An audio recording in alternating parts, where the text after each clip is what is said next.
ভাই আর বোন বসে লেখছিল, আর এদিকে মা গরম পানি চুলাই দিয়েছে, দিয়ে পাকঘর পরিষ্কার করছিল।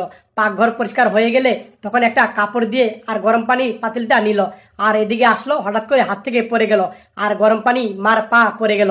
আর মা যখন আওয়াজ করলো, ছেলে মেয়ে আওয়াজটা শুনতে পেল, আর শুনে ছেলে উঠলো আগে, আর তারপরে পিছনে বোন উঠলো, আর উঠে দৌড়ে মার কাছে যাচ্ছিল, আর দেখে মা পড়ে আছে আর গরম পানি পায়ে পড়েছে।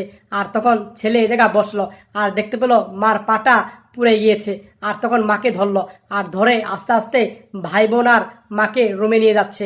এক পর্যায়ে আস্তে আস্তে করে রুমে নিয়ে গেল, আর রুমে নিয়ে গিয়ে তখন আস্তে আস্তে করে ছেলে মাকে খাটের উপরে বসাচ্ছে, আর তখন মেয়ে মাকে আস্তে আস্তে করে শুয়ে দিচ্ছে বিছানায়।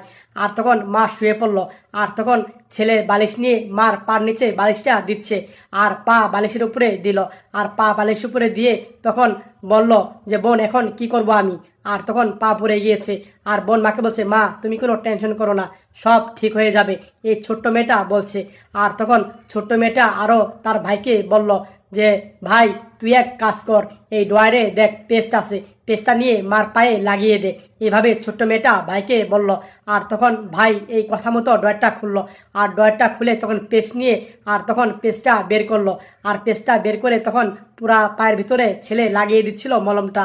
আর তখন এই পেস্টটা লাগিয়ে দিল, বলল দাদা তুই থাক, আমি পাকঘরে গিয়ে, পাকঘরটা এলোমেলো হয়ে রয়েছে, আমি এগুলা গোছাই যাচ্ছি। আর তখন মেয়েটা পাকঘরে গেল, আর পাকঘরে এলোমেলো হয়ে আছে সবগুলো আস্তে আস্তে গোছাচ্ছিল। আর এক পর্যায়ে ফ্লোরে পানি পড়ে গেছে, আর পানিগুলা তখন পরিষ্কার করে নিচ্ছিল এই ছোট্ট মেয়েটা। আর তখন বলল দাদা তুই এক কাজ কর, বাবাকে ফোন দে, ফোন দিয়ে বাবাকে আসতে বল। আর ভাই বলল দেখ বাবাকে ফোন দিলে বাবা এখন টেনশন করবে, বাবাকে ফোন দেওয়া যাবে না। বলো আচ্ছা ঠিক আছে। এই ভিডিওটা দেখে যদি আপনাদের মন ভরে যায় শেয়ার করে দিন সবাই, মন থেকে শেয়ার করে সবাইকে দেখার সুযোগ করে দিবেন সবাই।